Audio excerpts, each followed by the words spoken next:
Welcome to the first episode of FCB360 here at WBBZ Studios. I'm your host, Ben Tsujimoto, a writer at Buffalo.com who's covered FC Buffalo for the last 3 seasons. FCB360 will be a weekly show about all things FC Buffalo Blitzers. We'll have post-game highlights, interviews with the players, sit-down chats with Brendan Murphy, and even a little bit of my awkward humor along the way. If you're hearing about FC Buffalo for the first time, the Blitzers play in the Great Lakes division of the National Premier Soccer League, and they play opponents like the Erie Admirals, AFC Cleveland, Detroit City FC, Zanesville Athletic, and also FC Sparta, Michigan. The Blitzers open league play with 2 home matches coming up. First, this Friday at 7:30 p.m. at Robert E. Rich All-High Stadium. It's just behind Bennett High School, a little bit south of UB South. And there's also another match, Friday, May 17th, back-to-back, FC Buffalo against FC Sparta, Michigan.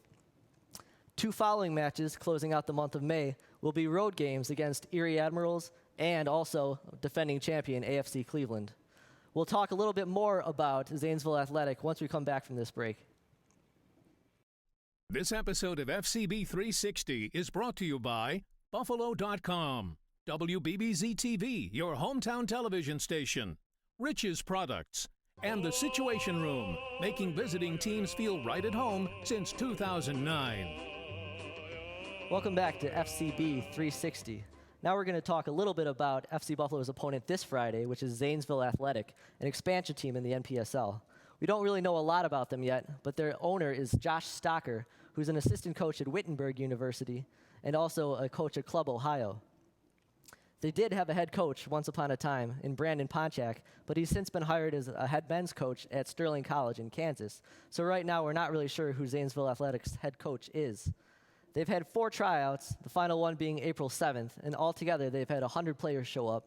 Some of them are pretty notable as well. 6'4" goalkeeper Alec Farrell, he's from Wake Forest, had a really good spring, and he's contending for the starting job as a sophomore next year. So there's a very tall goalie. Tyler Graziani from Xavier as well. He's one of the best players coming out of the Pennsylvania area. He played 1 season so far with Xavier, and he's a defensive midfielder type. 3 players come from Tiffin University, which is an NCAA Division II school, also in Ohio, a team that finished 5-9-2 last year. They're named Smart Osadolor, Cedric Bruce Cote, and Manny Ajay. All 3 of them are over 6 foot, and all 3 of them played a lot last season for Tiffin. And there's a lot of experience and a lot of height from those 3. 2 players from Medaille College, interestingly, players of former FC Buffalo head coach Dan Krizanovich, will also be playing for Zanesville Athletic this year. Jacob Conde and John L. Smith, the latter of which was very productive with 3 goals and 7 assists for Medaille. Both of them will be suiting up as well for Zanesville Athletic heading into this Friday's clash. Now we're going to sit in and talk with FC Buffalo head coach Brendan Murphy to hear some of his thoughts about the upcoming season and Friday's contest against Zanesville Athletic.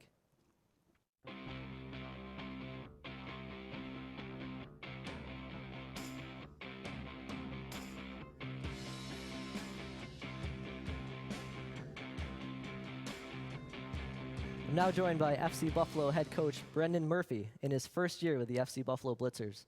He's a former assistant coach at the University of Buffalo and is the current men's head coach at D'Youville College. Welcome, Brendan. Thanks, Ben. Can you tell us a little bit about your first 6 months as head coach of FC Buffalo? Yeah, it's been great. I've really enjoyed working with the ownership group. Scott, Nick, Brent, Josh, Ray, those guys have really taken care of me and made me feel welcome. Really made sure all the details are taken care of so I could just focus on coaching, recruiting players, finding players. That's been a bulk of the 6 months, is really just trying to nail down the roster and make sure we got the best guys that we can so we have a successful season. And then, planning the practices, making sure we have the schedule set so guys, when they come in, we have enough time with them so we can kind of get together for the first game, which is difficult because the time is tight. And, I've been working with the post-collegiate guys for the last 7-8 days. Last week we got those guys in, and then we're getting several waves of the new college guys coming in now.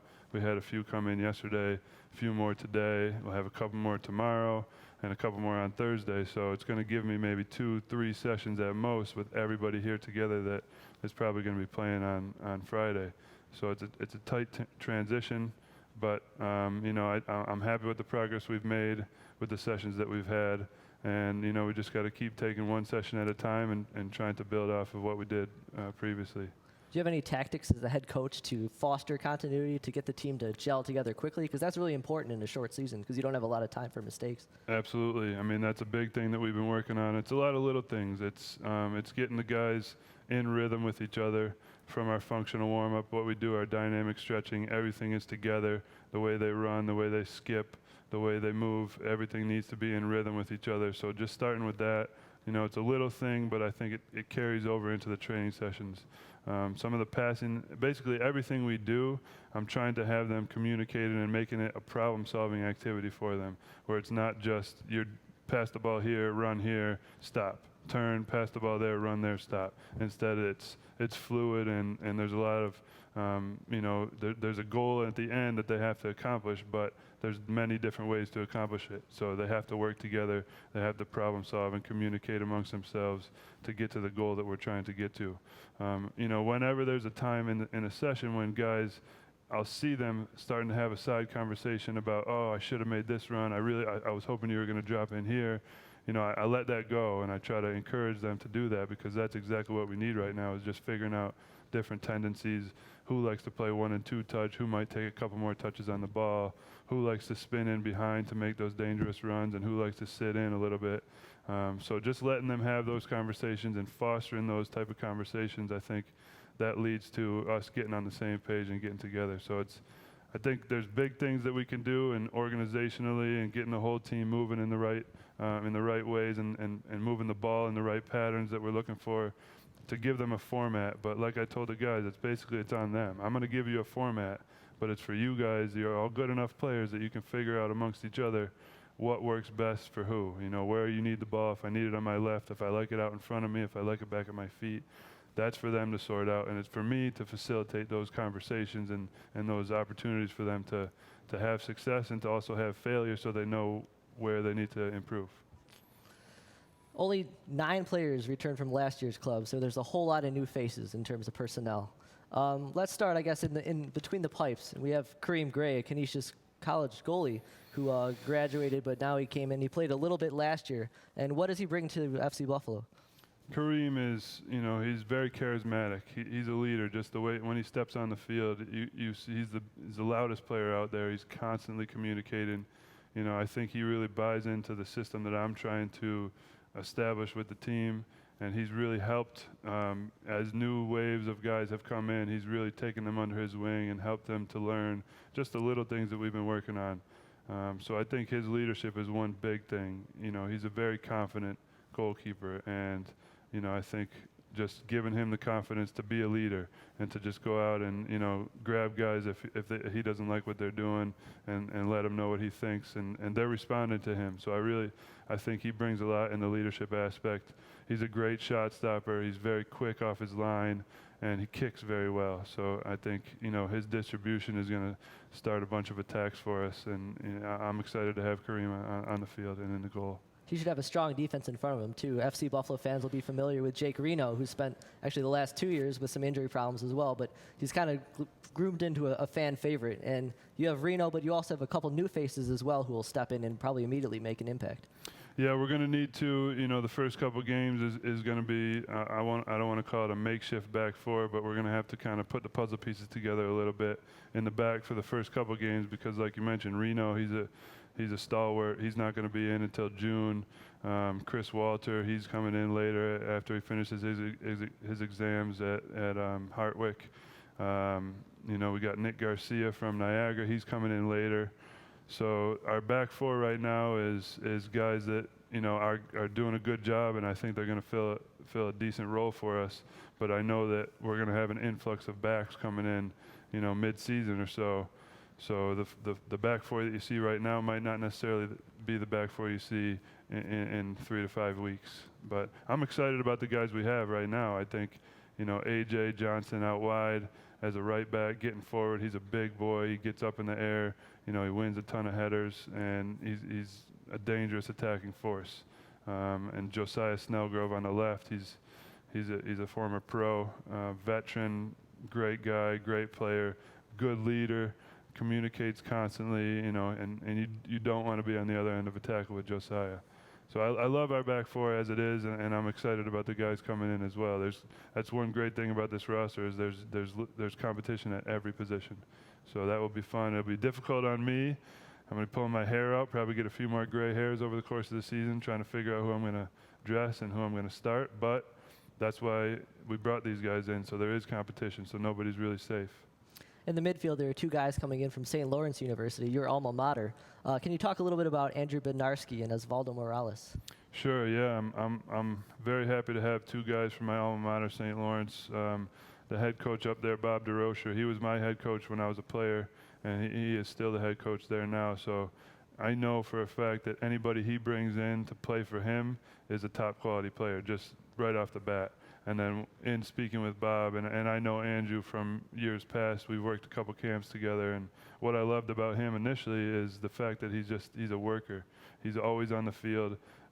We would do 3 sessions on the field at camp as coaches, and then after each one of those 3 sessions, he would stay after and do his own stuff, working on crossing the ball, working on shooting. I would do goalkeeper sessions in addition to those field sessions with, some of the older goalkeepers that were there. He would help me with those sessions. So he was just, that was the big thing about him is his work ethic. And then when you watch him play on the field, he's so dynamic, he's so shifty. When he gets the ball, you just never know what he's going to do with it. But the one thing you do know is he's going to keep possession of it. So he's a great player to have on our team. I think he's going to be a fan favorite eventually here. Just watching him play, he's going to be one of those guys that when he gets the ball, something good happens most of the time. Ozzy, he's a wide player. He's got so much speed. He can definitely take guys on out wide. He likes to get to the end line and cut it back. He's going to bring a lot to this team. He's a big boy, and with his speed and with his ability on the ball, I could see a lot of great service in the box and a lot of great individual 1v1 moves from Ozzy. FC Buffalo fans are familiar with Andy Teat. He's been around. He's a linchpin of the organization in a lot of ways. However, there are a lot of new faces contending for a spot up front. Can you talk a little bit about some of the players who've stuck out to you and players you envision stepping into maybe a number 9 role sometime? Sure, yeah. I love Andy, and I think Andy's going to play a big role for us up top. He does a great job holding the ball up and laying it off. He makes intelligent runs off the ball, and I think he can finish. So Andy's going to play a big role for us. There's other guys that are definitely going to compete with him, and there's other guys that are going to work together with him. So I think one big guy that I'm excited about is a guy named Ben Raymond from Syracuse. I saw him play just the last couple of days, and he's very dynamic. When he gets the ball, he's good with his feet. He's got a big body. He can hold it up. He doesn't mind going in for tackles and battling with guys, holding it up and posting up on the center back. But the thing that he brings is he's very active. He's very mobile. So he's going left to right, and he's finding those little pockets to receive a pass. He doesn't mind turning on somebody and taking them on 1v1. But he's a crafty finisher. I saw him score a goal in practice today where it was a bouncing ball, and he got one little toe poke on it, poked it over the top of the keeper, and it was a goal. It was beautiful, but it's something that a lot of guys don't really think about doing that, and I'm excited about Ben. I think he could be, he could do a great job up there for us, and him and Andy are gonna be a great complement to each other because they're different players in a lot of ways. Thanks to FC Buffalo head coach Brendan Murphy for joining us tonight on the set. You can see FC Buffalo take on Zanesville Athletic this coming Friday at 7:30 p.m. Tickets are $5, and the game is at Robert E. Rich All-High Stadium, right near UB South. Thank you for joining us for the first episode of FCB 360. See you next week.